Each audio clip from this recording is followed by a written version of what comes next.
It looks like USC, followed by lane 1, UC Davis. So a very spread out field across the course here, but all vying for those first 2 spots. So I think this is going to be a really great race because we essentially have 2 races going on here, 3 boats in contention for the top 2 spots.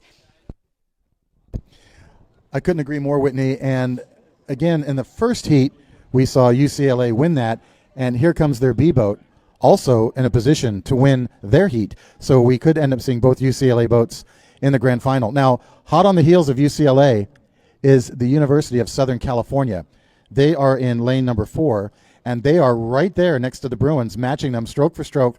The Bruins, at this point, they had about a 2-seat advantage. It's slipping back to about only 1 seat at this point. And UC Davis in lane 1 is down 2 seats from both USC and UCLA. So this is a very hotly contested 3-boat race for only 2 qualifying positions. And right now it's UC Davis that has to do the most work to catch up to either Southern California or UCLA if they want to make the grand final.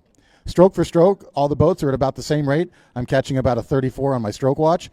But I'm just seeing this USC boat swing a little bit harder, especially into bow, and that's just sending them a little bit deeper into the stroke and helping them keep up with the taller, bigger, more physical UCLA boat. So that UCS boat isn't as big physically, but they're rowing really hard to counteract the leverage that the taller UCLA rowers have. Davis out in lane 1, also rowing cleanly.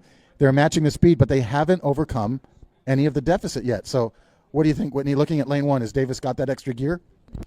You know, that's really hard to say, and I love races like this because sometimes it comes down to a battle of wills and who's willing to hurt a little bit more, who's willing to be a little bit more uncomfortable. We can see that Coxon all the way across the course, sitting up really tall. She's looking all the way across the course to try to see how far she needs to move her crew up.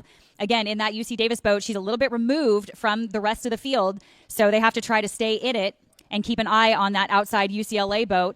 But that is what makes this really exciting here is sometimes it's a battle of wills. Sometimes it's a little bit of power. Sometimes it's finesse. And I always tell my guys here when I'm coxing like this that we need to row like absolute animals, but we need to make it look like we're ballerinas. A lot of finesse goes into this. And I know they're big boys, but there's a lot of finesse going on here. So what is it that you're seeing? What's happening right now?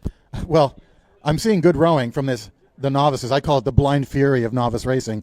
But in the UCLA boat, 2-seat and 3-seat, 2 seats looking at the USC boat almost constantly, and 3 seats watching his catch. So, you got to keep your eyes straight ahead, and you got to focus on stroke seat and the race plan. But that USC boat, they're not looking around at anybody. All their heads are looking to stern. They're focusing on stroke seat. And I just have a gut feeling about this USC boat. They're rowing very cleanly, and they're focused. The UCLA boat seems a little bit more distracted, even though they're both in a qualifying position. Davis along the shore still could do something, but it's going to come down to the sprint here. I think that's a real fight between USC to prove something against UCLA. I think you're right, and it's the same thing that we just saw in the doubles race previously where these 2 boats start focusing so much on each other, they almost lose sight of the forest through the trees, and they need to keep their composure. And even as we speak, we have a lead change. It looks like USC is overtaking UCLA B as we speak. So that's why I'm saying you have to keep an eye on the race at hand and keeping your heads in the boat. And UC Davis now about to possibly overtake UCLA. And again, I was saying that UCLA boat looked distracted, and USC has moved ahead of them, and now UC Davis along the shore might overtake UCLA and go on to the grand final. It's going to be a photo finish here at the line. It is USC. I put my money on them. Well, just kidding, but look at that. They take the race, and it's Davis. UC Davis. UC Davis takes second place over UCLA. Unbelievable to see that happen in the last few strokes like that. And that is why we always say, again, it's not over until it's over. What an unbelievable finish, overtaking UCLA like that. And it looks like we have lane 2 coming in. San Diego State, followed by Western Washington out in lane 5. And again, rounding out our heat 2 will be lane 3, UC Santa Barbara.